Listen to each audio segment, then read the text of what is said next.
Assalamualaikum warahmatullahi wabarakatuh. Alhamdulillah alladzi an'ama alaina bi ni'matil iman wal islam wa nusalli wa nusallim ala sayyidina Muhammadin khairil anam wa ala alihi wa sahbihi dzawil huquqi wal kiram, amma ba'd. Dewan juri dan para pemirsa yang dirahmati Allah, sudah berapa banyak tabungan untuk masa depan kita? Lantas, apakah tabungan akhirat kita sudah sebanding dengan tabungan kita di dunia? Lalu bagaimana cara kita menabung untuk bekal ke akhirat? Tentu saja dengan memberikan sebagian harta yang kita miliki, dengan memberikan zakat kepada sesama, baik itu zakat fitrah maupun zakat mal, yang sama-sama mampu membersihkan harta dan diri kita, terlebih mampu menjaga kestabilan ekonomi dan menentaskan kemiskinan di negara kita tercinta. Pada dasarnya, dengan memberi tidak akan mengurangi harta yang kita miliki, karena rumus Tuhan itu,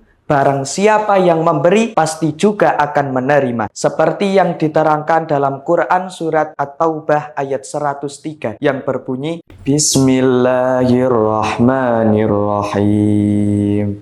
Khudh min amwalihim sadaqatan tutahhiruhum wa tuzakkihim biha wa salli alaihim inna salataka sakanul lahum wallahu sami'un alim. Ambillah zakat dari harta mereka guna membersihkan dan menyucikan mereka, dan berdoalah untuk mereka, karena sesungguhnya doamu ialah ketenteraman bagi mereka. Sesungguhnya Allah Maha mendengar lagi Maha mengetahui. Pada ayat sebelumnya dijelaskan ada sekelompok orang yang mengakui dosa-dosa mereka dan ingin bertobat kepada Allah, karena penyebab dosa mereka adalah kecintaan kepada harta. Maka dalam ayat ini dijelaskan tentang wujud taubat dan ketaatan, diantaranya dengan memberikan zakat. Diperintahkan kepada Nabi Muhammad SAW, ambillah zakat dari harta mereka guna membersihkan jiwa mereka dari sifat kekikiran dan kecintaan yang berlebih terhadap harta, dan menyucikan hati mereka agar tumbuh subur sifat-sifat kebaikan mereka. Dan berdoalah untuk mereka, karena sesungguhnya doamu itu menumbuhkan ketenteraman jiwa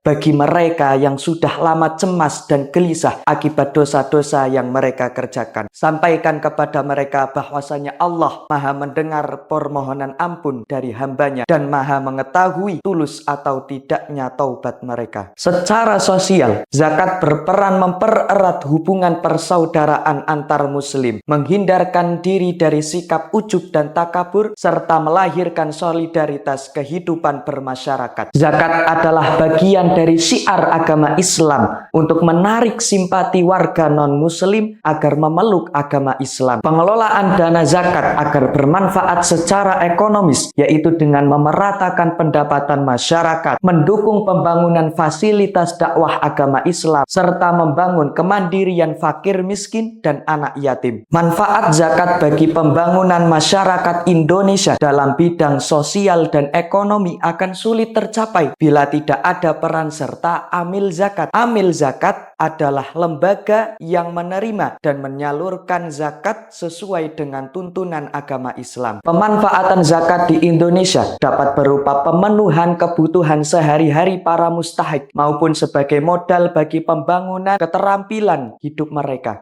Bila Anda membayarkan zakat kepada lembaga amil zakat terpercaya, maka pengelolaan dana zakat akan diarahkan kepada usaha pengembangan ekonomi masyarakat fakir miskin, sehingga kelak mereka akan menjadi muzaki. Tak cuma hanya itu, manfaat zakat juga kembali kepada diri kita, karena pada hakikatnya zakat berarti tumbuh dan berkembang, yaitu ada kalanya kembali kepada kita lewat harta, atau dipanjangkan umurnya, dihindarkan dari mara bahaya yang akan menimpa kita. Seperti dalam sebuah cerita, salah seorang tokoh bercerita sebagai berikut. Dahulu ketika masih muda, aku adalah orang bodoh yang enggan membayarkan zakat. Aku memiliki kambing yang tak pernah aku bayarkan zakatnya. Suatu hari datang kepadaku seorang fakir. Dia mengadukan kebutuhannya yang sangat mendesak. Maka aku memberinya 1 ekor kambing kibasi. Malamnya aku tertidur. Aku bermimpi kambing-kambingku semuanya menghadapku dan bersiap menandukku. Sementara aku hanya bisa menangis tanpa mampu berlari. Aku tidak menemukan seseorang yang bisa aku mintai tolong. Tiba-tiba kambing kibasi yang aku sedekahkan datang menolongku. Ia berjibaku menghalau semua kambing-kambingku. Akan tetapi karena kambing-kambingku begitu banyak, mereka mengalahkan kambing kibasi yang hanya sendirian itu. Hampir saja kambing-kambingku membunuhku. Kalau saja aku tidak terbangun, sungguh jantungku mau copot karena kaget dengan mimpi itu. Aku lalu berkata, demi Allah, aku akan menjadikan pengikutmu banyak. Maka aku bersedekah dengan sepertiga kambing-kambingku, dan aku bertobat dari enggan membayar zakat. Sungguh, aku melihat keajaiban dari kambing-kambing yang aku sedekahkan,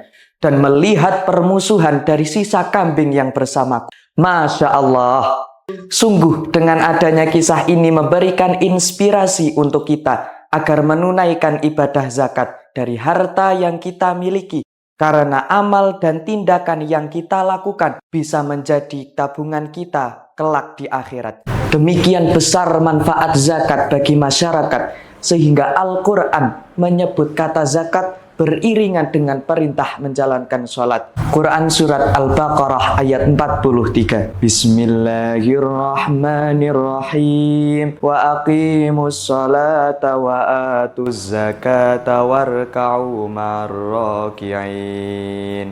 Dan laksanakanlah sholat, dan tunaikanlah zakat, dan rukuklah bersama orang-orang yang rukuk. Zakat merupakan salah satu bentuk rasa syukur kita kepada Allah atas nikmat yang dilimpahkannya. Agaknya dengan berzakat kita mampu mempererat hubungan antara sesama muslim. Karena mukmin satu dengan mukmin yang lain tak ubahnya seperti satu bangunan. Masing-masing bagiannya harus saling menguatkan. Wassalamualaikum warahmatullahi wabarakatuh.